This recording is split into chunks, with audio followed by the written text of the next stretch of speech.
Assalamualaikum warahmatullahi wabarakatuh. Pemirsa TVmu dimanapun Anda berada, kembali kita hadir dalam program Muktamar Talk, persembahan dari Panitia Pusat Muktamar Muhammadiyah ke-48. Dan kali ini kita bersama dengan Pusat Studi Muhammadiyah, dan tentunya adalah program TVmu. Baik, di malam hari ini kita akan berbincang dengan dua narasumber, dan saya akan dibantu oleh Saudara Irfan Mawardi.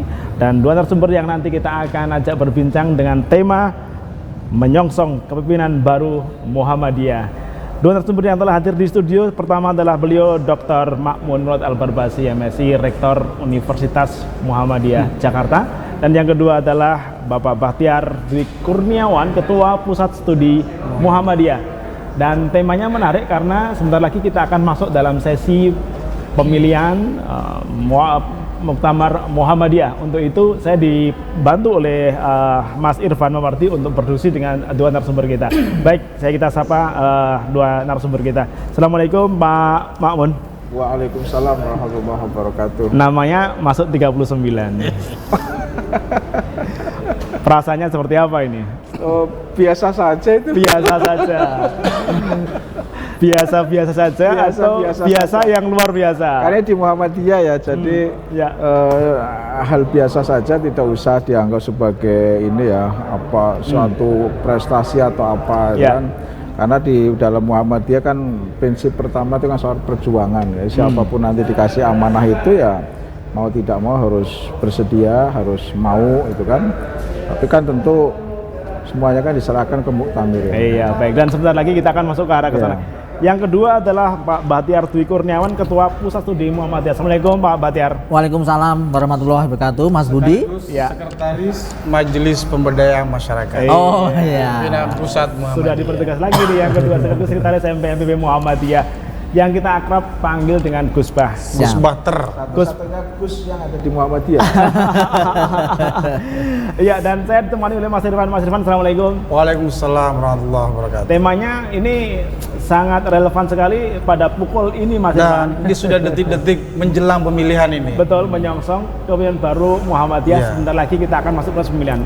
Apa yang akan Mas Irfan sampaikan dan tanyakan kepada dua narasumber kita kali ini? Saya kira forum ini mungkin akan menjadi salah satu referensi pemilih nanti di atas untuk pemilih. Mas Bahtiar. Artinya link YouTube ini saya kira bisa dan sangat mempengaruhi sangat yang ada di belakang kita tempatnya ya.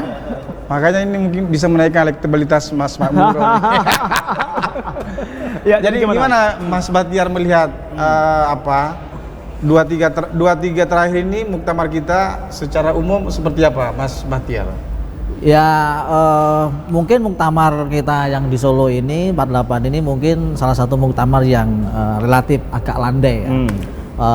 Beda seperti muktamar ketika di Malang dulu ada banyak isu ya, banyak pertentangan ide gagasan yang berkorelasi dengan orang ya, dengan sosok, dengan figur seperti itu. Muktamar di Yogyakarta juga hampir mirip ya. Dulu kalau isu di Malang ada isu liberalisme, pluralisme dan lain sebagainya.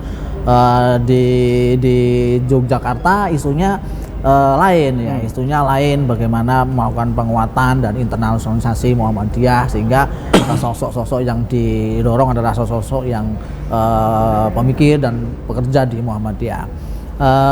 Muktamar 2015 di Makassar itu tuh tonggak baru atau transformasi kepemimpinan Muhammadiyah dari Prof. Din Samsudin ke Pak Haidar yang kita kenal sangat ideolog, visioner dan sangat tekun dalam berorganisasi seperti itu.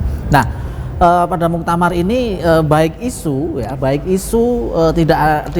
tidak ada yang menjurus pada proses delegitimasi sosok, figur dan lain sebagainya. Kemarin ada lah isu berkaitan dengan batasan umur ya, batasan periodisasi, tapi agak telat isu itu digelontorkan karena calon sudah ada dan sudah ditetapkan sehingga kita tidak punya pilihan lain banyak untuk memilih calon-calon di Muhammadiyah. Tapi ada beberapa kritik soal model rekrutmen atau seleksi kepemimpinan di muktamar akhir-akhir ini yang cenderung tertutup ya. Jadi bagaimana komentar Pak Kalau menurut kajian dari Pusat Studi Muhammadiyah memang kita ada masalah terkait dengan proses rekrutmen elit di Muhammadiyah dengan sistem seperti sekarang ini.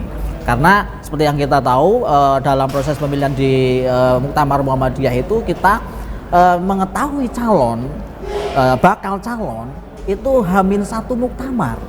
Jadi pemilih dari Sabang sampai Merauke ya, yang jumlahnya 2.600 sekian itu tidak tahu siapa sih kandidat yang akan dipilih. Ini bayangkan ya. Bayangkan sebuah organisasi besar seperti Muhammadiyah, pemilihnya tidak tahu siapa pemimpinnya yang akan dipilih, sehingga pemilih tidak punya cukup waktu untuk memprofiling, men-tracing. Tahu-tahu sudah dihadapkan pada daftar calonnya ini toh, sehingga kita pemilih nggak cukup informasi. Nah, ke depan memang Muhammadiyah perlu mendesain model pemilihan dalam konteks yang lebih progresif begitu loh. Sehingga pemilih itu punya preferensi ya, punya informasi yang cukup untuk mengemban amanah Muhammadiyah selama 5 tahun. Bayangkan ini 5 tahun, tidak sebulan 2 bulan seperti itu. Nah, ini problematik. Dari dalam konteks pemilihan memang harus ada perubahan sistem rekrutmen yang mungkin sangat ketat ya, dalam arti kita tidak punya alternatif banyak calon gitu loh, karena rekrutmen sangat ketat sekali, harus dicalonkan. Nah, ini bedanya ya Mas ya, pemilihan di Muhammadiyah itu tidak mencalonkan tapi dicalonkan.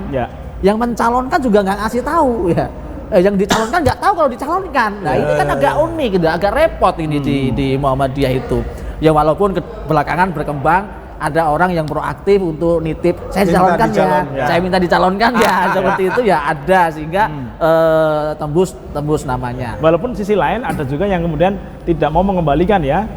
Ada yang nggak mau mengembalikan karena tidak ada komunikasi terlebih dahulu, tahu-tahu dicalonin. Nah, ini Muhammadiyah perlu merubah ini supaya proses rekrutmennya itu bisa lebih transparan, terbuka, yang memunculkan kontestasi yang lebih seger seperti itu loh. Sehingga pemilih Muhammadiyah itu tahu informasi yang cukup dan banyak alternatif pilihan. Nah, begitu Mas Irfan, saya menyela ke Mas Pak Rektor nih ya. Tadi Gustaf menyampaikan bahwa dalam tanda kutip ini ya, ada kesalahan sistem yang dibangun begitu ya, sehingga tidak mampu untuk menampilkan sosok-sosok yang saya kira bisa menjadi alternatif pilihan. Pak Rektor sendiri memandang seperti apa sih? Mungkin tidak salah ya. Saya kira hanya butuh penyempurnaan ya, penyempurnaan. Menurut saya secara umum mekanisme pemilihan pimpinan di Muhammadiyah itu sebenarnya sudah bagus. Tinggal memang tadi yang disoroti oleh Gus Bah itu menurut saya disitulah yang diperbaiki. Tapi pemilihan model yang bertahap itu saya kira sudah bagus dan itu Islami menurut saya. Ya. Karena di situ tidak ada kontestasi langsung man to man atau head to head, itu tidak ada. Jadi menggunakan model ahlul halli wal aqdi ini kan bagus itu kan. Nah, tinggal tadi penyempurnaan bagaimana supaya mungkin bisa jadi ya tanwir itu, apalagi sekarang kan sudah ada Zoom ya, bisa menggunakan Zoom itu kan.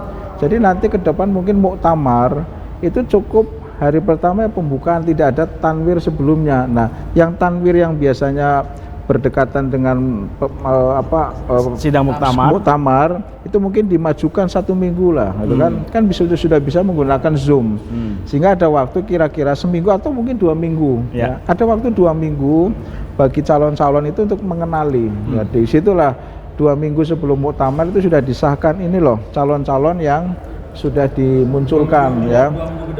2 minggu ke depan yang akan dipilih. Jadi sudah tanwir setengah bulan sebelumnya ya. Toh juga yang memilih kan pimpinan-pimpinan wilayah di level tanwir toh. Ya, itu bisa nanti kita akan ketahuan. Atau misalnya bisa juga itu hanya untuk mengumumkan calon yang kalau sekarang itu 92 ya, 92. Nanti dari 92 itu akan dipilih di hari pertama, misalnya setelah pembukaan milih 39, terus mungkin nanti di hari akhir, itu bukan di hari akhir kiamat ya, di hari akhir nanti akan dipilih menjadi 13 misalnya. Jadi penyempurnaan saja ya. Tapi mekanisme ini justru harus dipertahankan karena ini marwah Muhammadiyah itu dipertaruhkan di situ. Kita lihat kalau Muktamar Muhammadiyah itu sangat sejuk. Ya ada lah ketegangan tapi kan sedikit itu kan. Ketegangan yang tidak terasa. Biasanya sedikit lah. Biasanya ketegangan itu terjadi di antara mereka yang seolah-olah mengatasnamakan tim sukses, kira-kira begitu. Sementara untuk calon-calonnya sendiri tidak ada. Misalnya yang kalau saya boleh menyebut, misalnya yang sekarang mungkin muncul di permukaan, kira-kira siapa saja akan memperoleh suara terbanyak, kan biasa-biasa saja. Misalnya kalau saya boleh menyebut nama, misalnya Pak Anwar Abbas, Pak Haidar Nasir, Pak Abdul Mukti, itu biasa-biasa saja. 3 orang ini juga biasa-biasa saja. Mungkin ada ketegangan-ketegangan tertentu di level tim sukses lah kira-kira, itu kan. Nah, itu biasa. Ini menarik ya, kan. karena beliau juga masuk tim sukses juga pekat tegang, Pak. Ya, salah satu juga sosok kepemimpinan baru. Iya.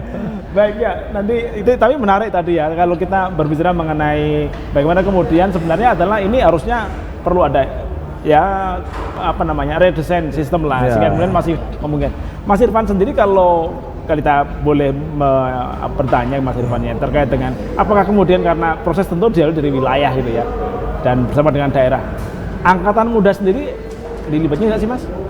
Saya kira di level daerah itu juga cukup akuntabel ya, artinya karena tadi berlapis itu PDM itu kan diikutsertakan juga oleh wilayah dalam proses memilih proses pencalonan itu. Baik. Jadi dia akan menjadi peserta di Muspinwil namanya, para PDM-PDM ini, yang itu juga rata-rata mengikutsertakan angkatan muda. Dan saya kira wajah dari 92 kemarin itu sudah sangat menggambarkan wajah-wajah baru. Dan masuk di 39 ada Mas Makmun yang juga akan siap untuk itu. Nah, kita akan bisa menyaksikan nanti. Jadi wajah baru dan tentu mengenai usia nanti kita diskusikan. Kita bisa diskusikan gitu. Jangan kemana, kita akan kembali selepas iklan yang satu ini.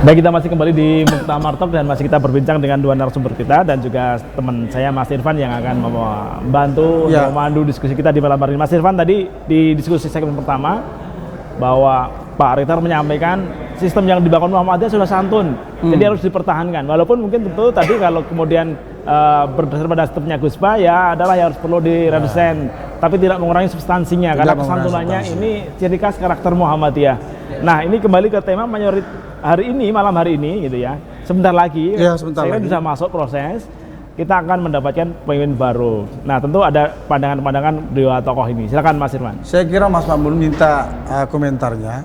Muktamar kita ini kan setahun lah, bisa dikatakan setahun menjelang 2024 ya. Dan dalam tanggapan pimpinan wilayah kemarin terhadap rekomendasi pimpinan pusat itu sangat banyak yang meminta sikap dan kaidah lah ya. Muhammadiyah ini menghadapi kontestasi politik 2024. Nah, terkait muktamar ini sejauh seperti apa pimpinan pusat yang bisa merespons secara bijaksana kontestasi politik 2024 ke depan? Ya, ini pertanyaan cukup menarik ya.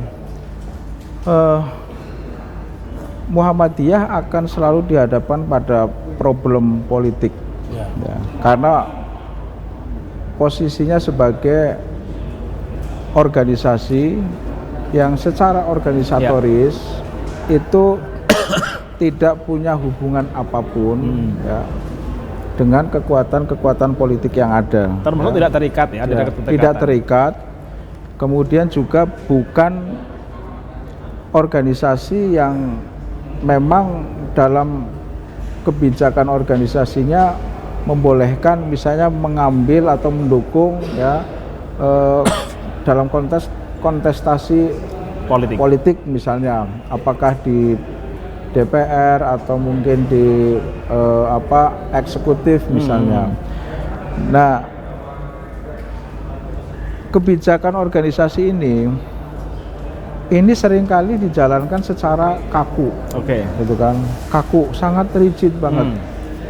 Nah sehingga kemudian kesan Muhammadiyah itu saya melihat ya, Muhammadiyah ada kegagapan dan juga kegugupan, gitu kan, dalam menyikapi persoalan-persoalan politik kekinian. Ya, maka menurut saya ke depan, dan tadi yang pertanyaan dari Mas Irfan, memang realitas di bawah itu ada kegelisahan. Ya, kegelisahan itu harus disikapi secara bijak oleh siapapun nanti akan pimpinan 13 yang akan muncul ya. Itu harus disikapi dengan bijak. Bijak di sini ya, positioning Muhammadiyah, kalau saya kan memahami begini ya. Jadi Muhammadiyah harus dilihat pada dua aspek ya, atau dua wajah. Ada wajah organisasi yang saya sering menyebutnya sebagai Jamaiyah Muhammadiyah. Ya. Ada wajah jamaah Muhammadiyah atau warga Muhammadiyah yang isinya adalah bahwa realitas ini loh, ada jamaah Muhammadiyah yang dari Papua sampai Aceh itu ada semuanya. Nah, pada sisi Muhammadiyah sebagai organisasi, ya memang Muhammadiyah harus sejalan dengan Khitoh 1912. Itu sudah harga mati, tidak bisa itu kan. Tapi dalam pengertian Muhammadiyah sebagai jamaah, ini perlu ada bimbingan.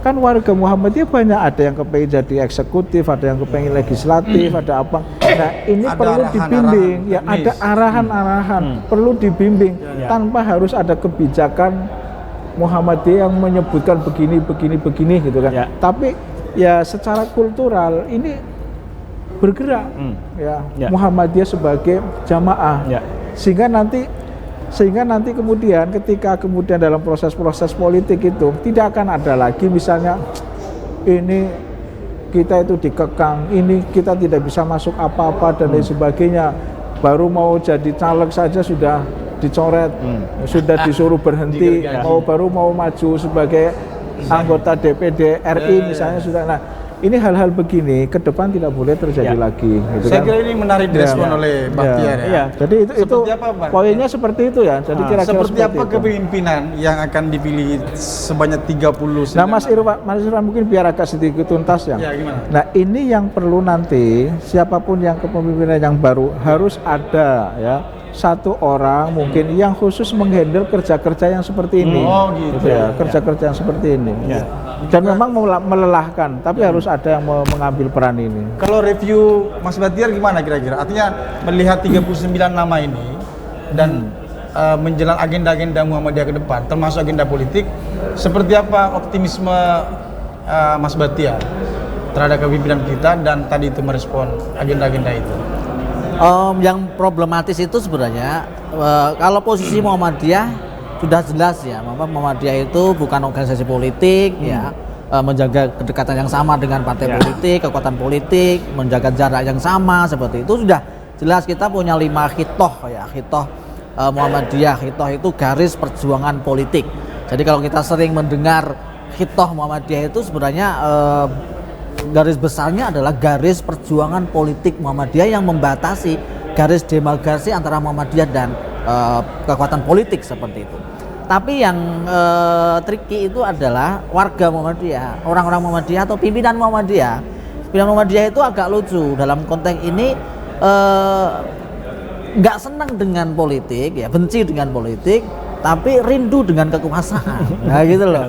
Jadi orang Muhammadiyah itu senang dengan warganya, kadernya, orangnya yang menduduki jabatan-jabatan di kekuasaan, entah itu eksekutif, legislatif dan lain sebagainya seperti itu. Nah, saya ini yang katakan bahwa benci politik tapi rindu kuasa. Nah, ini pimpinan warga Muhammadiyah yang kita rasakan bersama. Apa itu karena mungkin pengalaman-pengalaman sejarah historikus sehingga kedekatan Muhammadiyah dengan pemerintah dan terlibatnya begitu ya tokoh-tokoh Muhammadiyah dalam unsur pemerintah, sehingga kemudian kerinduan itu akan terpelihara, terpupuk untuk kemudian diteruskan begitu.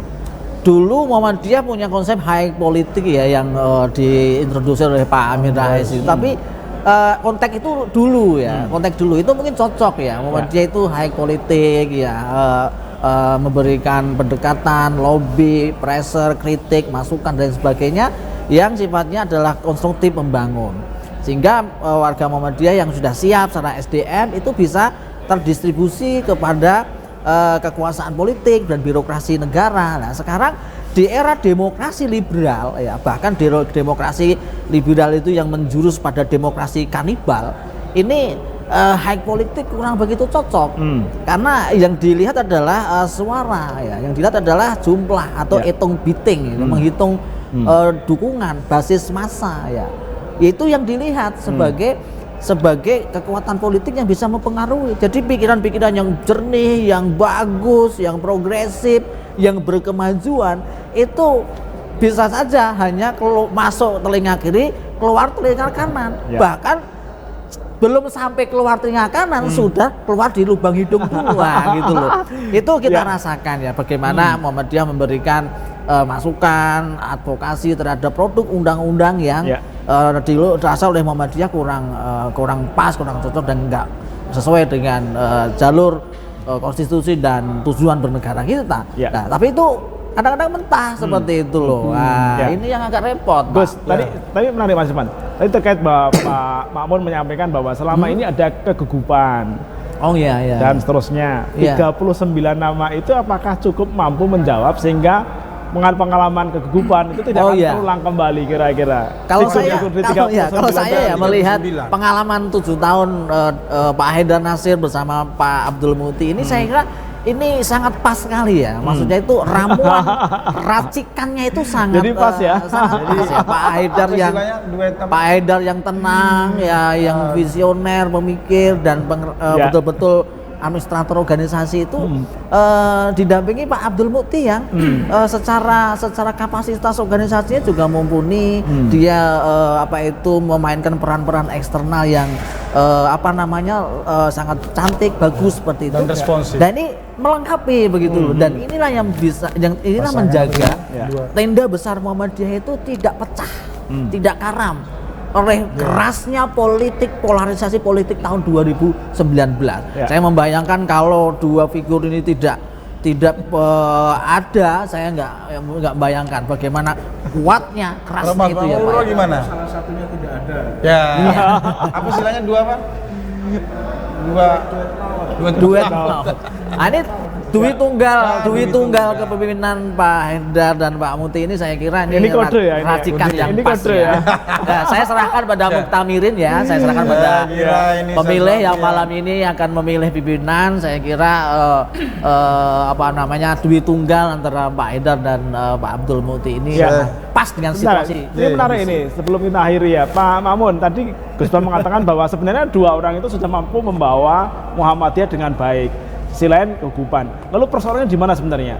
Atau nilai-nilai pembaharuan apa yang akan digagas oleh kepemimpinan baru ini, Mas? Iya, saya sepakat yang disampaikan oleh Gus Bah itu kan. Tapi saya kan sering berpandangan begini, Muhammadiyah itu ibarat seperti orkestra. Orkestra, tapi kan tentu ada kira-kira garis mana yang akan diambil oleh Muhammadiyah. Kan jelas Muhammadiyah garisnya kan wasatiyah, gitu kan? Garisnya kan tengahan. Nah, saya melihat kan wajah Mas Haidar maupun Mas Muti itu kan wajah tengahan. Wajah tengahan. Wajah tengahan. Ini kembali juga kode ya, mengamini ya. Tapi memang harus diakui. Diakui itu diperlukan juga pemain-pemain di dalam orkestra itu yang langgamnya agak beda juga. Nah, itu kalau yang berada di tepi jurang, yang berada di pinggir-pinggir itu menarik. Tapi kalau semuanya seperti Mas Haidar, orang seperti Mas Haidar sama Mas Musti itu harus menjadi mayoritas Tapi perlu juga yang agak-agak nakal sedikit lah. Nanti kita akan obrolkan lebih dalam lagi. Jadi langgam-langgam yang tadi itu agar warnanya lebih berasa, lebih nikmat begitu ya. Nanti kita akan obrolkan selepas iklan yang satu ini, jangan kemana.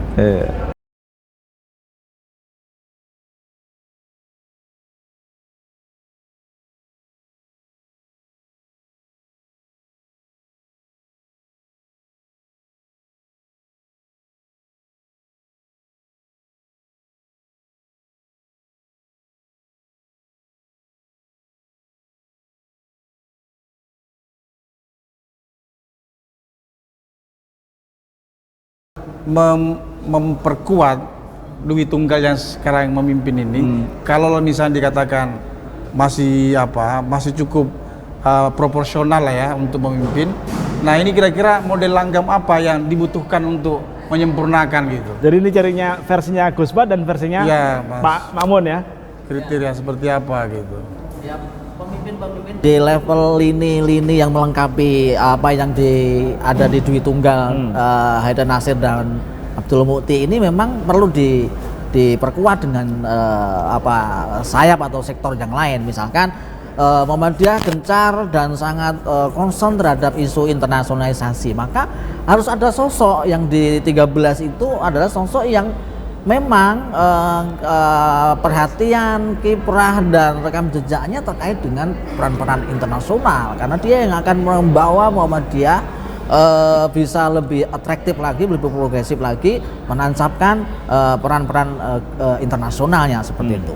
Terus yang kedua adalah jangan lupa juga Muhammadiyah itu sebelum yang kedua Gus, yang pertama tadi itu 39 ada ya? 39 ada ya. Saya serahkan pada pemilih untuk mencermati dan memantapkan diri, memilih ya, kandidat yang memang mempunyai perhatian internasional. Oke, satu. Nah, dan yang kedua adalah jangan lupa Muhammadiyah itu spiritnya itu al-ma'un gitu loh. Muhammadiyah itu harus ada yang berkiprah, yang menekuni di bidang yang jalan-jalan menjadi trademark Muhammadiyah. Al-ma'un itu yang mencantuni orang miskin, fakir dan kelompok-kelompok yang marginal, ya tersisih gitu, seperti itu harus ada. Maka sosok-sosok figur-figur pemimpin Muhammadiyah harus ada yang punya perhatian, kiprah yang benar-benar membawa dan menancapkan peran al-ma'un Muhammadiyah itu benar-benar menjadi penolong kesengsaraan umum. Kembali, dan itu ada di 39 ya? Itu ada di 39. Boleh disebut, Gus? Jadi tidak hanya politik Mas Makmum. Saya bayangkan ya Mas, politik itu jalan raya, jalan lebar. Tapi yang al-ma'un ini jalan sunyi, becek, bau, sempit itu, caranya melaluinya. Lah inilah saya juga heran, mungkin walaupun becek tapi harus happy ya Gus. Harus happy ya. Saya 3 periode di sekretaris di Majelis Pemberdayaan Masyarakat ya. Saya jadi sekretaris 3 periode. Mungkin sekretaris majelis paling lama sepanjang sejarah Muhammadiyah berdiri ya. Kalau ruang-ruang advokasi terus menjaga relasi kritis dengan pemerintah misalnya, itu bagaimana? Kira-kira apakah relasi kritis itu ya memberikan koreksi amar ma'ruf nahi munkar kepada pemerintah? Kalau saya gini Mas, ya gimana Mas? Terkait dengan masalah itu ya. Ya. Tadi Gusbah sudah kira-kira memetakan ya orkestra apa yang harus dimainkan. Tadi ada menyebut al-ma'un, terus internasionalisasi itu kan. Nah sisi lain karena ini kan bidang saya terkait dengan relasi Muhammadiyah dan politik. Oke. Nah, jadi kita kan ini pada ahlinya ya, ini pada ahlinya. Kita akan selalu dihadapkan. Saya kira bukan hanya Muhammadiyah, ya, dihadapkan bagaimana kita menghadapi relasi, katakan ini konteks Muhammadiyah dengan pemerintah, negara, dengan pemerintah, ya, dengan politik, gitu kan.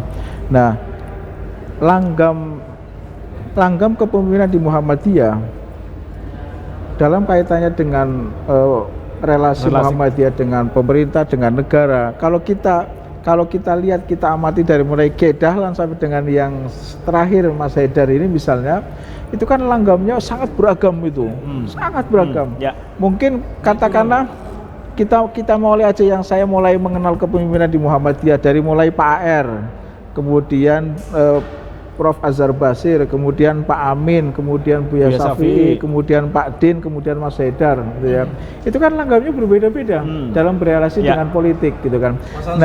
Nah, ada pasang surut ya, ada up, kadang down dan lain sebagainya. Nah, ini menurut saya itu harus dilihat kira-kira tipe ketuanya seperti apa. Maka perlu ada di garis kedua, mungkin dari garis ketiga itu yang perlulah genit-genit sedikit, gitu kan. Jadi supaya juga tidak boleh Muhammadiyah dikonotasikan sebagai organisasi yang membeo, kompromistis, gitu kan. Nah, itu yang tidak bisa, dan saya mohon maaf, saya termasuk orang yang tidak bersepakat dengan itu. Artinya relasi kritis dibangun dengan baik ya. Harus dibangun, tapi Gusbah dan juga Mas Irfan kita harus proporsional, ya. Artinya kalau pemerintah itu memang bagus, ya. Tadi misalnya waktu saya diwawancari oleh El Sinta Radio itu, saya katakan saya mengapresiasi cukup serius kehadiran Presiden Jokowi dalam pembukaan muktamar. Padahal beliaunya sedang ada pada posisi di Thailand, tapi dia harus pulang lebih cepat. Ini apresiasi yang luar biasa. Ini menunjukkan bahwa Pak Jokowi itu tahu bahwa Muhammadiyah adalah organisasi besar yang telah memberikan sumbangsi yang luar biasa terhadap pemerintah. Ya, jadi bukan pemerintah memberi ke Muhammadiyah, keliru. Tapi Muhammadiyah yang telah memberikan cukup banyak kepada pemerintah, kepada negara ini. Nah, itu salah satu contoh saja, ya. Maka ini penting diisi. Nah, versi langgamnya Pak Makmun adalah perlu ada tokoh yang memang betul-betul ya mampu untuk memainkan peran itu. Menjaga relasi kritis. Dan itu ada pada salah satu 39 itu. Saya kira pemilih sekarang ini sudah bisa mampu mengkategorikan dan mengkualifikasi kira-kira langgam yang dimaksud Pak Makmun itu di sosok siapa gitu. Tapi kita kembali ke Gus Ba. Gimana? Tadi langgam yang keempat masuk tadi ya, politik tadi ya. Ada lagi Gus? Untuk menguatkan gerakan Al-Ma'uni, maka harus didukung oleh gerakan yang namanya politik, kebijakan publik seperti itu. Maka sudah ya tadi. Keberpihakan pada orang miskin yang dilakukan oleh Muhammadiyah itu butuh komitmen dukungan kebijakan dan dukungan akses resource dari negara. Maka program-program Muhammadiyah akan bisa lebih masif lagi. Artinya, seperti itu. Perlu ada tokoh yang memang mampu membawakan peran itu ya. Ya, tetap tapi dalam koridor Muhammadiyah tadi loyal kritis. Jadi Muhammadiyah itu loyal pada bangsa dan negara, tapi kritis pada kebijakan pemerintah atau pemerintah yang melenceng dari cita-cita perjuangan bangsa kita. Nah, versinya Gus Bah itu. Versinya Pak Makmun apa ini? Jadi kira-kira sosok yang mampu untuk menambahi warna langgam tadi itu. Cukup banyak sebenarnya, tapi kan 13 kan. Jadi perlu Pak Makmun melakukan atau perlu tambah juga. Mas Makmun di versi perlu tambah juga kira-kira. Saya termasuk itu. Jadi saya termasuk orang yang berpandangan bahwa ke depan ya mungkin nanti tanwir pertama setelah muktamar ya itu perlu dipertimbangkan untuk membahas ya. Saya berpikiran begini, saya berpandangan begini. Jadi 13 itu saya kira tidak cukup ya. Kalau saya kok berpikiran perlu ditambah. Soal angkanya berapa monggolah nanti pada saat tanwir itu dibincangkan. Tapi prinsipnya perlu ditambah. Untuk periode saat ini ada berapa orang unsur tambahnya, Gus? Yang kalau melihat 17 persoalan dan load pekerjaan pimpinan Muhammadiyah itu 13 nggak cukup. Nah, di ART itu disebutkan boleh menambah maksimal 10 begitu. 50% itu pimpinan ya. Kalau mau tambah saya kira butuh ditambah. Tidak hanya pimpinannya Mas. Tadi di kepemimpinan wajah baru Muhammadiyah ke depan itu tidak hanya penambahan dari sisi jumlah pimpinannya, tapi juga penguatan dari sisi organisasi administrasi kantor Muhammadiyah itu, kantor pimpinan pusat Muhammadiyah. Jadi Muhammadiyah itu pimpinannya jangan hanya seperti didudukan seperti majelis suwo seperti itu, yang hanya merumuskan gagasan, ide, kebijakan, tapi operasionalnya nggak ada gitu loh. Nah, ini sisi missnya, maka Muhammadiyah itu akan bisa bergerak lebih cepat, lebih agresif lagi, progresif kalau didukung oleh penguatan administrasi kantor pimpinan pusat yang sangat powerful. Untuk apa? Nah, mungkin bahasanya kayak di birokrasi ada kesekjenan atau eksekutif seperti itu ya, atau apalah namanya, sehingga pimpinan itu nggak akan dipusingkan dengan permasalahan. Misalnya ada masalah hukum, pimpinan Muhammadiyah harus rapat, ada gugatan di sana, ada masalah hukum di kampus sana, itu capek ngurusi kayak gitu. Itu harus ada badan yang ngurus itu. Dan jangan sampai diurusi oleh pimpinan Muhammadiyah, harus kesana kemari, lobi sana, waduh habis. Jadi persoalannya itu menumpuk dan banyak, dan waktu nggak akan cukup. Itu dari sisi masalah hukum saja. Ya gitu loh. Belum program PP Muhammadiyah yang kemarin dibahas dalam sidang materi tanggal 5 itu banyak sekali ya. Ada 5 ciri pengembangan dan program turunnya banyak banget. Itu siapa yang ngawal?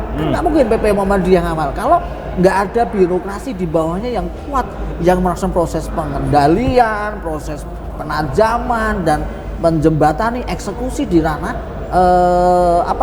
operasional di lapangan seperti itu loh. Nah, ini nggak ada. Misalkan kayak PR-nya, public relation, bagaimana menampilkan Muhammadiyah di ruang publik yang lebih komunikatif, yang lebih eye catching, ciamik, itu juga perlu protokoler gitu. Bapak-bapak bisa tahu ya bagaimana pemimpin Muhammadiyah itu pergi atau berkunjung. Itu sering saya jumpai pimpinan kita itu unal-unal sendiri gitu loh, atau sendirinya ngoyor aja itu. Jadi kalau diskusi teman-teman itu Mas Bud, jadi idealnya ke depan itu satu pimpinan pusat itu didampingi oleh 2 tenaga ahli atau 2 staf khusus dari anak muda atau intelektual kampus. Yang anggota DPR berapa Pak Mahmud?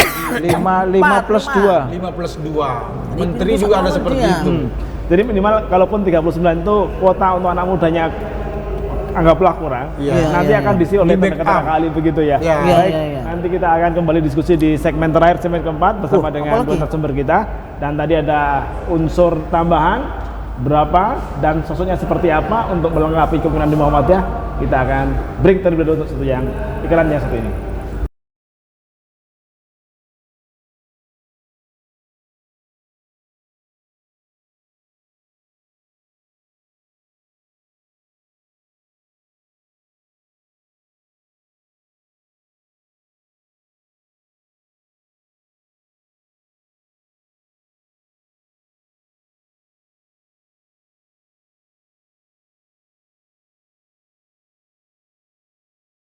Gus Bagus. Jadi tadi di segmen ketiga kita sudah membahas tentang sosok-sosok yang nantinya akan pas lah mengisi 13. Lalu di akhir ada unsur tambahan. Gus Bagus menyampaikan bahwa ada 10 orang kira-kira kalau mereferensi pada administratifnya. Ini seperti apa Gus? 10 orang apakah dimaksimalkan atau ya tidak harus dimaksimalkan atau seperti apa pertimbangannya? Yang karena pekerjaan Muhammadiyah sudah semakin banyak, persoalan sudah semakin kompleks, dan pertumbuhan Muhammadiyah juga semakin luas dan besar. Maka tidak cukup lah hanya diselesaikan atau diurus oleh 13 orang itu, maka harus dibagi, harus didistribusi sehingga membutuhkan penguatan ataupun penambahan. Ada yang mengusulkan penambahan itu darah segar ya, darah segar harus masuk ke pimpinan. Tapi masalahnya darah segar itu cocok nggak dengan darah yang ada sekarang? Jangan sampai disuntikkan nanti malah jadi kental, malah kental dan malah bikin merusak tubuh. Ini harus juga selain darah segar, tapi juga harus yang cocok, yang kompatibel dengan kebutuhan seperti itu. Jangan hanya darah segar seperti itu. Kombinasi lah ya. Betul, kombinasi. Tadi kombinasi senior, setelahnya senior, junior itu mungkin bagus ya. Nah, ini saya lihat dari daftarnya 39 itu ada yang umurnya di bawah 50 ya, di bawah 50 tahun. Ini saya kira juga bisa di-up ya, sudah diakselerasi untuk masuk seperti itu. Jadi yang kita anggap sebagai darah segar itu di bawah 50 tahun. Di bawah 50 tahun saya kira untuk konteks demografi sekarang ideal lah ya. Untuk di atas secara 60 umur, tahun. Secara umur dilihat. Kalau di bawah 40 tahun wah nanti kurang matang ya. Nabi itu menjadi pemimpin yang arif dan sana itu di atas 40 tahun ya. Menjadi nabi di atas. Maka pimpinan Muhammadiyah kalau yang baik sesuai dengan kematangan tadi itu ya, seperti Nabi Muhammad mendapat wahyu, maka darah segar itu di atas 40 tahun. Jangan di bawah 40 tahun ya, di atas 40 karena udah apa? Ada matang, udah wise, jam terbang juga sudah banyak dan cukup pengalamannya. Saya kira Mas gitu Mas Budi. Mas Irfan oke lah. Ini kan sudah 39 dan sebentar lagi akan diambil 13. Kalau mewakili generasi kader yang muda ini, sebenarnya bagi teman-teman yang muda yang kemarin saya kira kencang sekali begitu harapannya agar yang muda itu bisa dikolaborasikan ke dalam 13 ini. Sudah cukup mewakili enggak sih yang sekarang ini? Saya kira kalau melihat 39 nama ini ya, dan kriteria tadi oleh Mas Bahtiar soal 40, munculnya nama-nama seperti Mas Sayuti yang merepresentasikan isu pendidikan tinggi ya, karena beliau majelis sekretaris dikti selama beberapa periode. Kemudian internasionalisasi, saya kira Mas Hilman Latif cukup muda lah ya, muda dan representatif juga untuk figur itu. Mas Mahmud Murad ya, yang juga rektor, saya kira Mas Mamun juga termasuk salah satu rektor termuda ya, artinya masuk golongan muda ya, dan sekarang masuk di 39 dan 39 itu juga menariknya loh ya. Jadi kebutuhan-kebutuhan yang kita diskusikan tadi itu menurut saya cukup terrepresentatif gitu. Kalau bicara soal itu dalam 39 tadi ya, isu kesehatan misalnya yang menjadi concern Muhammadiyah selama ini juga di situ ada Mas Agus Taufik, ada Mas Agus Samsudin gitu ya.